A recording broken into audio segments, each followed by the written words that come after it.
Hi everyone, it's me, your boy, Uncle Melty. What's up? What's going on? How you doing? I'm as sick as a dog. I feel awful. I feel like crap. My head feels like it's full of cement. Terrible headache. My stomach is tied up in knots. I want to do drugs and go to sleep. Forever. But I've already done that. I've spent like 2 or 3 days doing that. And I don't feel like going on another hiatus this month. So screw it. We're moving on. We're just gonna we're just gonna keep doing this. Today we are talking about the latest full-length studio album from American black metal crew Abigail Williams, entitled A Void Within Existence. This is the sixth full-length studio album and the first in nearly 6 years from Abigail Williams. It is also the brainchild of one Ken Sorceron Bergeron, amazing name, holy shit, no notes, who was also at one point the lead singer of technical and progressive death metal crew The Faceless, performing on their criminally underrated album In Becoming a Ghost, and more recently he has also collaborated with Veil of Nath, who are also awesome, and Knockmistium and Blake Judd, who are less awesome, for reasons I don't really feel like getting into today. Go watch Widex Him's video. I don't want the beef. He does, he explained it well, he got into it, we're not doing that. Moving on. To be honest, I've never paid much attention to or spent a lot of time with Abigail Williams. In my defense, they have been inactive for like 6-7 fucking years now, so cut me some slack, hopefully. You probably won't, but whatever. I do remember being a fan of their 2019 album, Walk Beyond the Dark. I thought that was a very well-produced, well-put-together album with a lot of different dynamics. I like how clean vocals and atmospheric textures and different melodic, melancholic elements were meshed in with this very harsh, cold black metal. And because of that, I went into A Void Within Existence pretty excited, pretty interested, pretty hyped. I'd seen a bunch of like really positive reviews and comments, a couple of requests here and there, people wanting me to review this. People even seemed a little upset that I would dare review Slaughter to Prevail first or at all, instead of Abigail Williams. And you know what? Valid. I won't even give you shit, because this is like almost objectively the way better, way more unique album to talk about through and through. Now, I don't know for sure, nor do I even really think, that Abigail Williams spent the entirety of the past 6 years writing these songs, putting this album together, but if they did, it would explain a lot, because there's a lot of attention to detail here. This has a vast, rich, dynamic sound with a lot of different flavors, a lot of different vibes, a lot of different influences.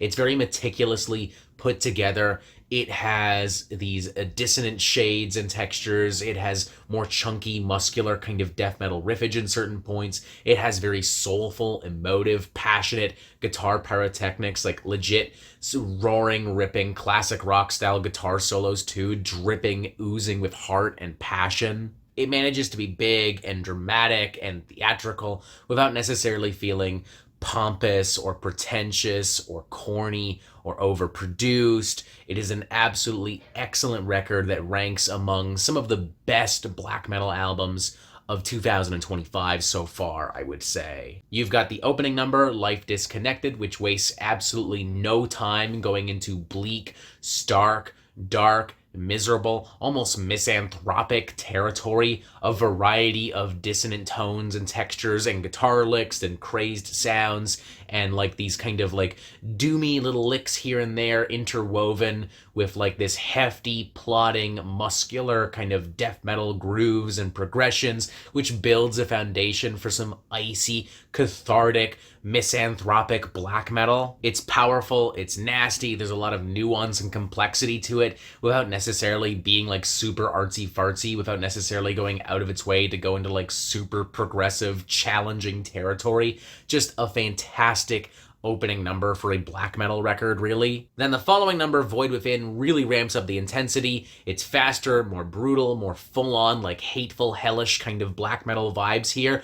I like the semi-subtle kind of like technical flings and fooleries all throughout as well. Definitely very reminiscent of the aforementioned Veil of Nath in parts. Then there's Non-Existence, which does a really good job blending atmospheric and brutal elements and dynamics into something very evocative and powerful. It does have these big, bold black metal outbursts and crescendos that are contrasted with and also made more effective and powerful by these more contemplative, slow-moving, minimal, melancholic, gloomy sections. It has a real kind of like post-black metal, black gazy kind of feel and vibe and underbelly to it, like genuinely reminiscent of like earlier recordings from like Lantlos. Like we're talking like the first 2 albums, really. Talk to Your Sleep is an absolutely fascinating cut as well. Some very varied and versatile guitar work on this thing. It gives it a lot of dimension and a lot of depth. You do have these more manic, crazed kind of guitar leads, more soulful,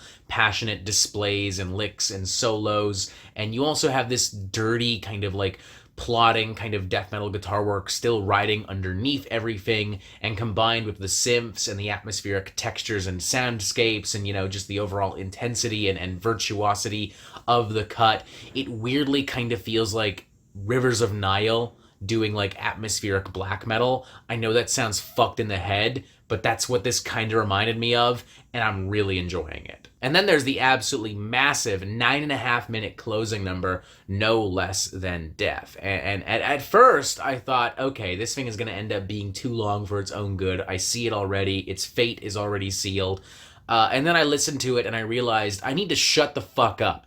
This song is fucking excellent. Fucking fantastic. Probably the biggest risk and curveball on the entire record. I mean, it just embraces more clean, colorful tones, more melodic elements, more acoustic, rustic elements, more atmospheric tones and textures, more reminiscent of more black gaze, post-black metal kind of stuff. Not so much in the Lantlos vein, but definitely in like Alcest kind of lane, you know, like La Caille de Lune type shit. You know, that kind of shit. And simultaneous to that, the way it like builds on top of itself and blossoms and gets crazier and crazier and crazier, that also reminds me of like some Enslaved material. Like the way it just piles on guitars and all of these epic elements and synthesizers and more atmospherics and these almost kind of like choral sounding backing vocals leading out to a big thunderous climax. It's awesome. I'm also really enjoying the orchestral inflections and creepy elements and that almost kind of neoclassical weave of Embrace the Chasm as well.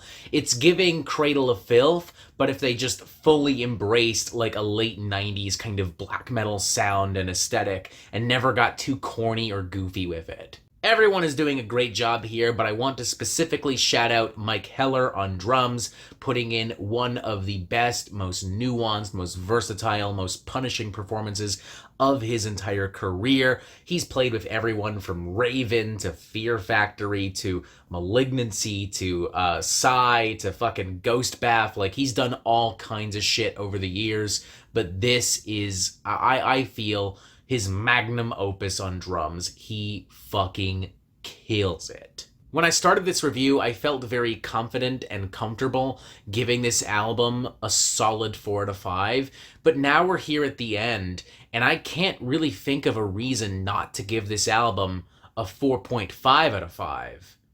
So fuck it. 4.5 out of 5.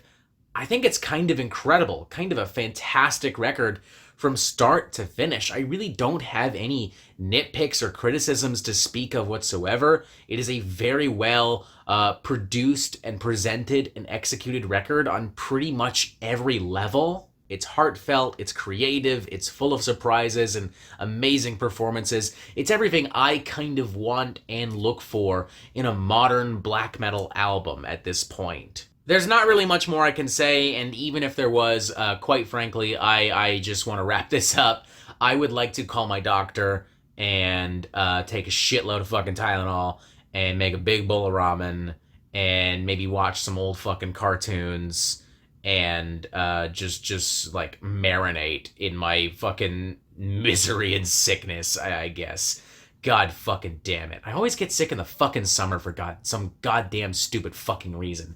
Anyways, 4.5 out of 5. I'm done. This album's incredible. Definitely go check it out. And that is it for the Metal Meltdown. I am not an expert, nor do I claim to be. So what do you think? Do you like this record? Do you not like this record? And what do you want to hear from me next? Thank you for watching. Subscribe, other videos, join us on Discord, and as always, you have yourself a fantastic fucking day.